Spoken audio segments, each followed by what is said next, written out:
কথা দি কথা ৰাখিলে নৱনিযুক্ত বিধায়ক দীপলু ৰঞ্জন শৰ্মাই। সামগ্ৰী উপনিৰ্বাচনত দীপলু ৰঞ্জন শৰ্মাৰ অন্যতম প্ৰতিশ্ৰুতি আছিল বিনামূলীয়া প্ৰশিক্ষণৰ কেন্দ্ৰ স্থাপন।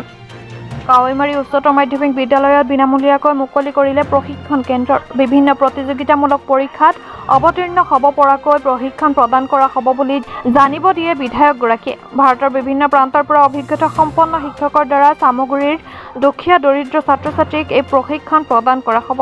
প্ৰথমটো প্ৰশিক্ষণ কেন্দ্ৰ মুকলি কৰে কাৱৈমাৰী উচ্চতৰ মাধ্যমিক বিদ্যালয়ত। মুকলি কৰে 200 গৰাকীয়ে ছাত্ৰ-ছাত্ৰীয়ে প্ৰশিক্ষণ ল'ব পৰাকৈ। প্ৰশিক্ষণ মুকলি অনুষ্ঠানত কেইবাগৰাকী শিক্ষাবিদৰ লগতে অৱসৰপ্ৰাপ্ত প্ৰশাসনিক বিষয়া উপস্থিত থাকে। আমি ৰাজনীতি কৰোঁ সমাজৰ কাৰণে, ৰাজনীতি কৰোঁ ৰাইজৰ কাৰণে, আৰু আমি যিটো দলত ৰাজনীতি কৰোঁ তাত কথা দি কথা ৰখাটো নেতৃত্বৰ লক্ষ্য ৰাখি থাকে।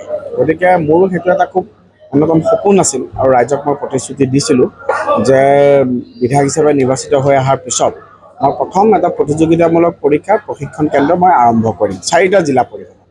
কিন্তু কাৰিকৰী কাৰণত 4টা জিলা পৰিষদত প্ৰথমতে মই কৰিব নোৱাৰোঁ, 2টাত কৰিম। আজি প্ৰথমটো আৰম্ভ কৰিছোঁ।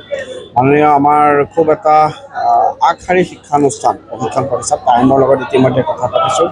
মোৰ লগত প্ৰাক্তন প্ৰশাসনিক বিষয়া মাননীয় বিকাশমুলি ডাঙৰীয়া আছে, মাননীয় সৌমেন দাস ডাঙৰীয়া আছে, আৰু অনাগত দিনত চামগুৰি অঞ্চলৰ যুৱ প্ৰজন্মই যাতে এটা সঠিক প্লেটফৰ্ম পায়, এটা সঠিক ফাউণ্ডেশ্যন পায়, তেওঁলোকে যাতে অন্যান্য আগশাৰীৰ অনুষ্ঠানসমূহৰ দৰে তেওঁলোকে যাতে ইয়াত এটা বেছিক ফাউণ্ডেশ্যন গঢ়ি তুলিব পাৰে, এই ক্ষেত্ৰত মই সততে কাম কৰিম।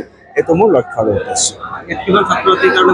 প্ৰথমতে ইয়াত আমাৰ 200 ছাত্ৰ-ছাত্ৰী হ'ব, কিন্তু যিহেতু আমি কাৱৈমাৰী হাইস্কুলত আমি আৰম্ভ কৰিম, এতিয়াতো নিৰ্বাচনৰ চলি আছে, গতিকে আমি বিহুৰ পিছৰ পৰা ADRE প্ৰথম 45 দিনীয়া এটা কোচিং, তাৰ লগে লগে এটা পাৰ্চনেলিটি ডেভেলপমেণ্ট আৰু অন্যান্য প্ৰতিযোগিতামূলক পৰীক্ষাৰ বিষয়ত আমাৰ ফেকাল্টি, সন্মানীয় উচ্চস্তৰৰ ফেকাল্টিসকল আছে, তেওঁলোকে বিবেচনা কৰি এটা কোৰ্চ মেটেৰিয়েল বনাব, আৰু একৰ্ডিং টু সেই কোৰ্চ মেটেৰিয়েলত ভৱিষ্যতলৈ আমি আমাৰ কাৰ্যপন্থা আগবঢ়াই নিম।